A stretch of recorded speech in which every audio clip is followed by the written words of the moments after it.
Selamat pagi, semangat pagi semuanya. Apa kabarnya kalian semua di hari ini? Ibu harap dimanapun kalian berada, kalian selalu dalam keadaan yang sehat ya. Hari ini kita akan belajar menggunakan video ya. Hari ini kita akan melanjutkan materi. Kalau pada minggu yang lalu kalian sudah belajar tentang apa itu pengertian dari peluang usaha, tentang ciri-ciri peluang usaha yang baik, kemudian apa lagi ya? Oh ini, peluang usaha yang punya nilai jual gitu ya.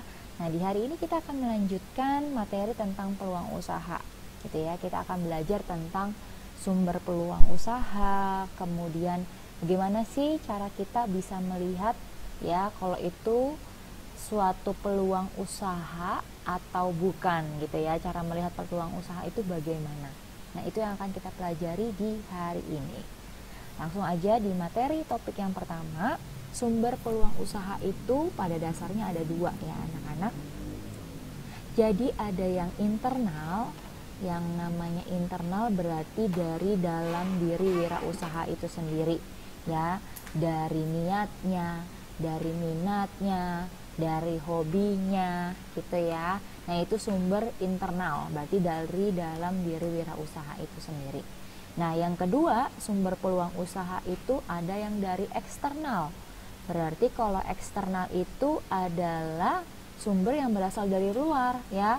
Bisa jadi dukungan dari orang lain, dari lingkungan sekitarnya, potensi daerah sekitarnya. Nah, itu sumber peluang usaha. Nah, kemudian kita juga akan belajar tentang cara melihat peluang usaha. Di sini saya menuliskan ada 7 cara melihat peluang usaha.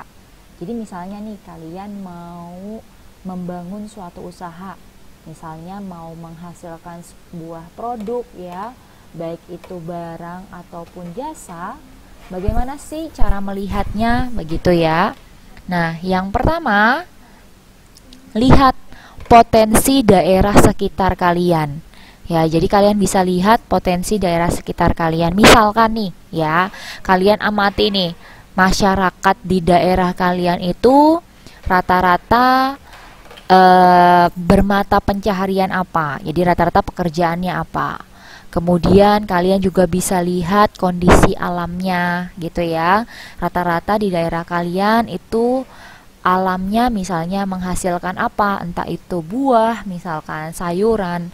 Nah, itu bisa dijadikan suatu peluang gitu ya untuk kalian buka gitu ya, membangun suatu usaha. Misalnya nih, misalnya di daerah kalian rata-rata itu penghasil gitu ya, rata-rata petani kopi misalnya, rata-rata masyarakatnya ini bertani kopi. Nah, apa kira-kira peluang usaha yang bisa kalian bangun? Misalnya, pertama, kalian bisa menjual bibitnya. Nah, itu kan salah satu sumber peluang usaha.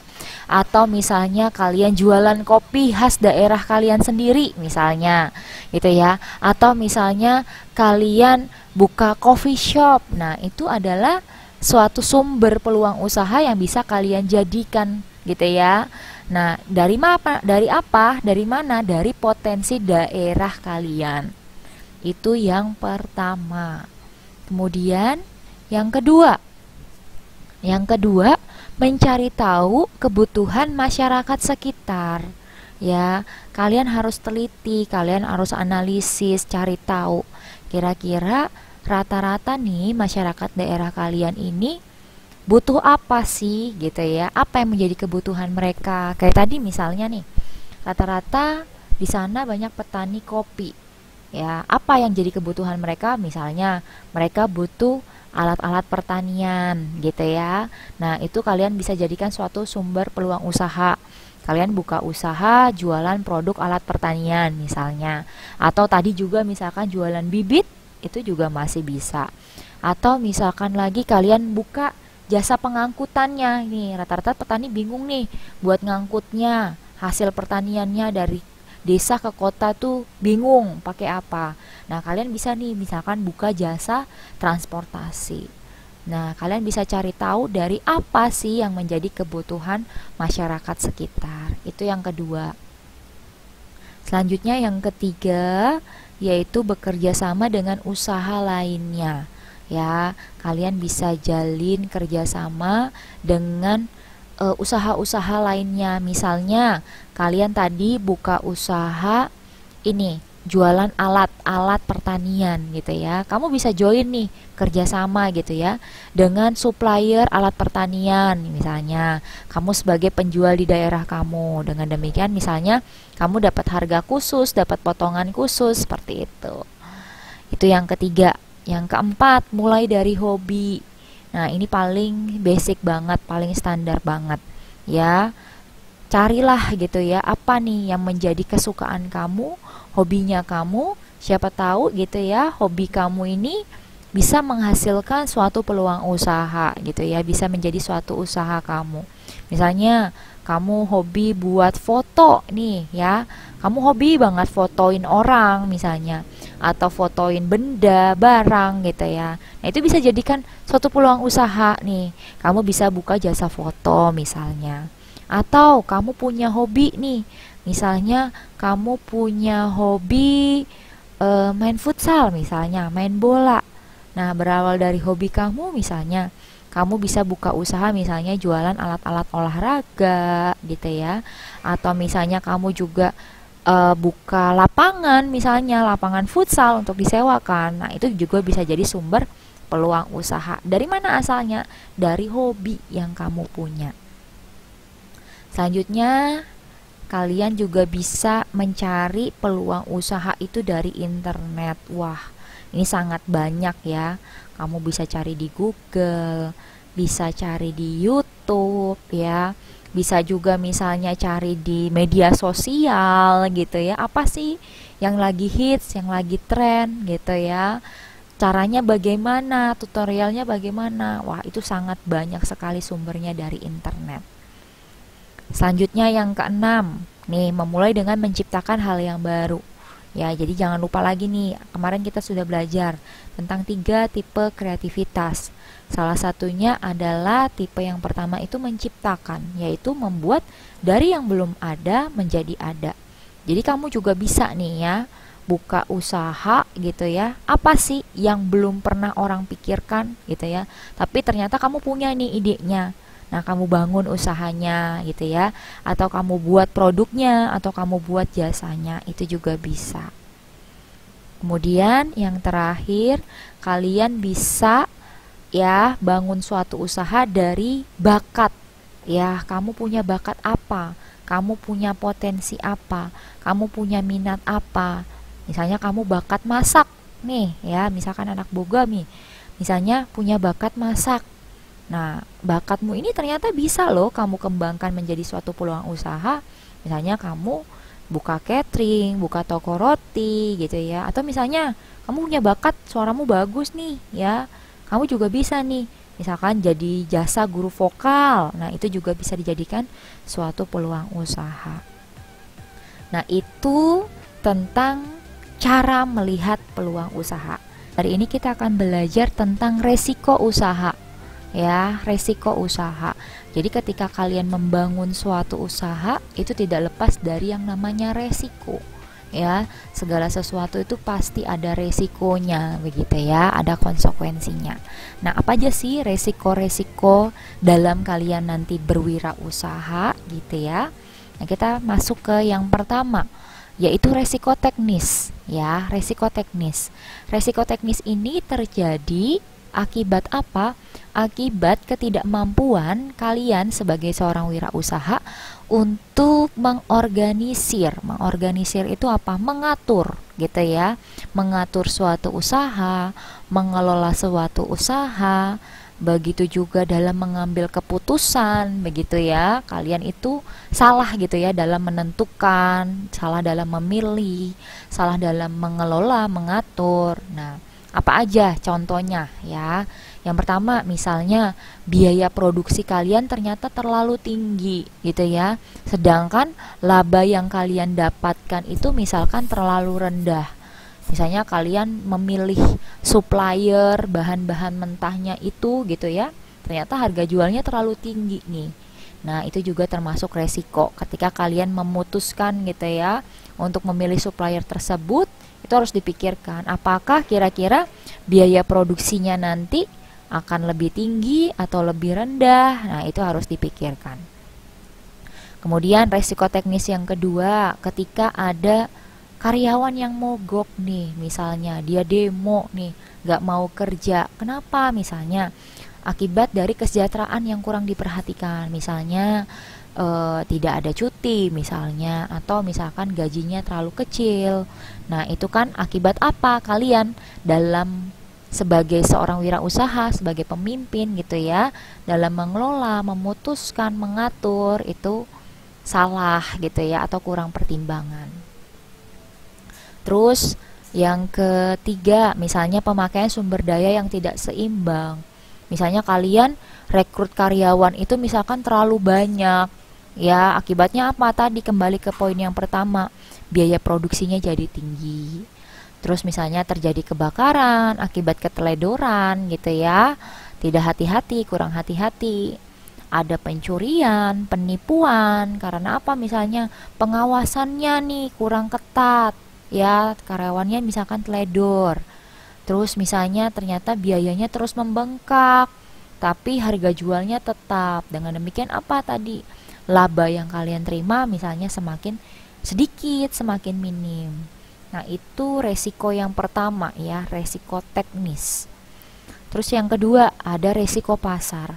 Nah, resiko pasar ini terjadi ketika produk yang kamu hasilkan nih, misalkan kamu jualan barang atau menawarkan jasa gitu ya, ternyata itu kurang laku gitu ya, bahkan bisa jadi nggak laku gitu ya di konsumen atau di pasaran. Nah, ini bisa jadi kenapa? Misalnya dari produknya kalian atau dari teknologi yang kalian gunakan gitu ya, ketinggalan zaman. Nah, itu juga bisa salah satu faktornya. Nah, apa penyebabnya nih produk tidak laku? Tadi misalnya adanya perkembangan teknologi ya, teknologi semakin berkembang, semakin maju. Nah, ini bisa mempengaruhi akhirnya kalian misalnya yang masih pakai teknologi yang lama gitu ya, nggak dilirik lagi nih sama konsumen. Terus misalnya ada peraturan pemerintah gitu ya yang mengubah, nah itu juga berpengaruh. Ada pencurian, kecelakaan, kebakaran gitu ya. Nah, terus apa nih yang bisa kalian lakukan gitu ya ketika kalian untuk mengantisipasi resiko pasar itu ya, untuk mengantisipasi produk itu nggak laku di pasaran. Yang pertama, terus adakan inovasi. Jadi kalian harus terus gitu ya mengikuti apa nih yang menjadi tren gitu ya, apa yang menjadi keinginan, kebutuhan masyarakat di masa sekarang misalkan. Itu kalian harus terus berinovasi, terus berubah semakin lebih baik. Terus adakan penelitian pasar. Ya, kalian bisa cari data-data ya, kalian cari tahu kira-kira yang menjadi kebutuhan masyarakat, konsumen zaman sekarang tuh apa, konsumen pengennya produk yang seperti apa. Nah, itu bisa kalian untuk adakan penelitian pasar. Resiko yang ketiga ya, resiko yang ketiga itu resiko di luar kemampuan manusia. Contohnya apa, Bu? Contohnya misalnya terjadi bencana alam. Nah, itu kan gimana ya? Itu kan di luar kemampuan kalian ya. Misalkan ada gempa bumi, banjir, longsor. Nah, itu resiko di luar kemampuan manusia. Kemudian yang keempat ada resiko real. Resiko real itu resiko yang tidak terlihat, tidak bisa dihitung gitu ya. Bisa diantisipasi tapi bisa dihindari. Contohnya apa? Misalnya kehilangan modal, terus kehilangan kesempatan, kehilangan mata pencaharian, kehilangan kendali gitu ya, kehilangan kekuasaan. Misalnya awalnya itu bisnis keluarga ya, misalkan dari orang tua kalian gitu ya, kalian melanjutkan, sekarang diubah menjadi bisnis yang profesional, kalian sendiri yang mengelolanya gitu. Nah, itu namanya resiko real gitu ya, resiko yang tidak terlihat, bisa dihitung dan bisa diantisipasi. Kemudian yang kelima ya, ada resiko psikologis. Nah, resiko psikologis ini resiko yang tidak terlihat, tidak terhitung gitu ya, bisa diantisipasi tapi belum tentu bisa dihindarkan. Contohnya apa Bu? Misalnya kehilangan reputasi, ya kalian udah nggak tenar lagi gitu ya, orang nggak udah semakin tidak mengenal gitu ya produk yang kalian gitu ya. Terus misalnya hilangnya kepercayaan pada diri sendiri ya, terus hilangnya kemampuan kalian, hilangnya rasa percaya diri, kepercayaan pada diri sendiri, kehilangan jati diri, kehilangan motivasi. Nah, itu resiko psikologis ya. Resiko psikologis itu lebih kepada mentalnya kalian. Jadi kondisi psikologisnya kalian. Nah, itu resiko-resiko yang mungkin kalian akan hadapi gitu ya, yang kalian akan alami ketika kalian membuka suatu usaha. Nah, ini sedikit tambahan. Jadi ketika kalian mau membuka suatu usaha begitu ya, mau membangun suatu usaha, mau menciptakan suatu produk ataupun jasa, itu kalian bisa gitu ya, kalian bisa analisis gitu ya. Bagaimana caranya menggunakan analisis SWOT ya. Analisis SWOT itu apa Bu? Jadi analisis SWOT itu merupakan suatu metode gitu ya, analisis di mana menggunakan analisis SWOT. Jadi SWOT itu singkatan ya. S-nya itu adalah strength, kekuatannya ya, kelebihan dari produknya, kelebihan dari jasanya itu apa. Nah, itu bisa kalian analisis, kalian timbang gitu ya, kalian pikirkan. Terus kelemahan ya, weakness-nya. W-nya itu weakness, kelemahan. Kelemahan dari usaha tersebut, kelemahan dari produk itu seperti apa. Kemudian O-nya ya, opportunities-nya, peluangnya bagaimana nih? Ya, kalian bisa analisis peluangnya seperti apa. Kemudian yang terakhir itu threat atau ancaman. Ya, kira-kira ancamannya gimana? Misalnya dari segi teknologi, dari segi pesaingnya. Nah, itu bisa kalian analisis. Jadi, kegunaan analisis SWOT itu untuk mengetahui langkah-langkah apa yang perlu dilakukan dalam pengembangan suatu produk, barang atau jasa sebagai alat penyusun strategi, ya. Itu kalian bisa gunakan sebelum kalian membangun suatu usaha. Nah, demikian aja materi pada hari ini. Jika ada pertanyaan, silahkan tuliskan di kolom komentar ya. Terima kasih, semangat selalu, Tuhan memberkati.